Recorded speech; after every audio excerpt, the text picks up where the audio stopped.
The most powerful forces governing our daily lives, the global economy, national borders, and human rights, have no physical mass. You cannot hold them in your hand. Compare that to an objective reality.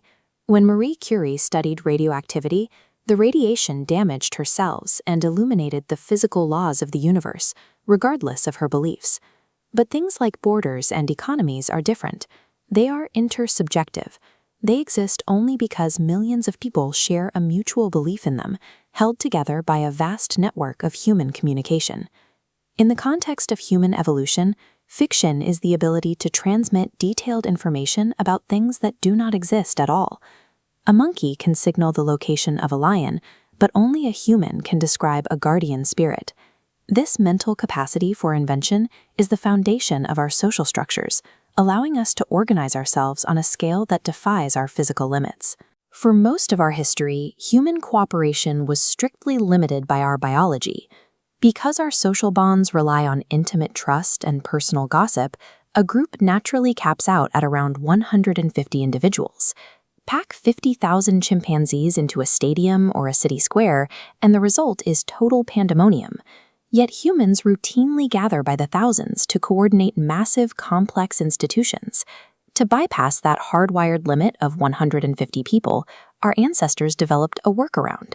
Strangers who have never met can cooperate seamlessly as long as they both believe in the exact same myth.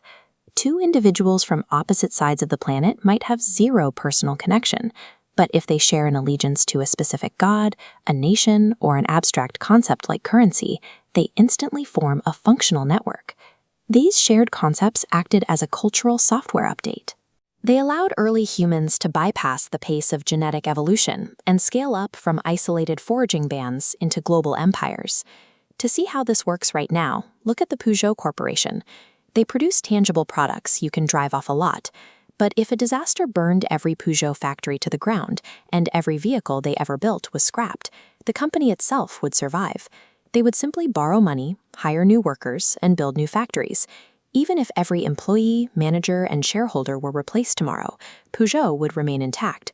That is because Peugeot is a limited liability company. It is a legal fiction. Our justice system treats this invisible entity exactly as if it were a person, capable of owning property, opening bank accounts, and paying taxes. For millennia, property could only be owned by physical humans. If a business failed, the owner was personally ruined, which made taking large economic risks dangerous. Peugeot only exerts force in the physical world because a vast network of lawyers, bankers, and consumers all mutually agree to maintain the illusion. This same mechanism holds together entire civilizations. Ancient empires didn't run on biological instincts. They ran on a shared belief in legal frameworks. Take the Code of Hammurabi from ancient Babylon. It successfully organized hundreds of thousands of people by establishing a social hierarchy, claiming this order was dictated by the gods. Compare that to the U.S. Declaration of Independence, centering on unalienable rights, liberty, and the pursuit of happiness. From a strict biological standpoint, those concepts do not exist.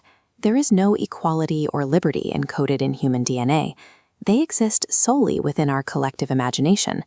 The Babylonian hierarchy isn't an objective law of physics, and neither is modern equality.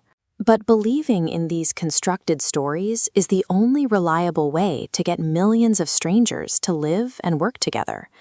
Ever since the cognitive revolution, Homo sapiens has lived simultaneously in a dual reality, the objective physical world and the imagined world.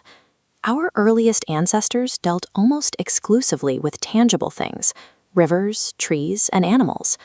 Over time, we layered on the concepts of gods, nations, and money. As the millennia passed, all those abstract concepts compounded. The imagined reality grew to completely dominate the physical one.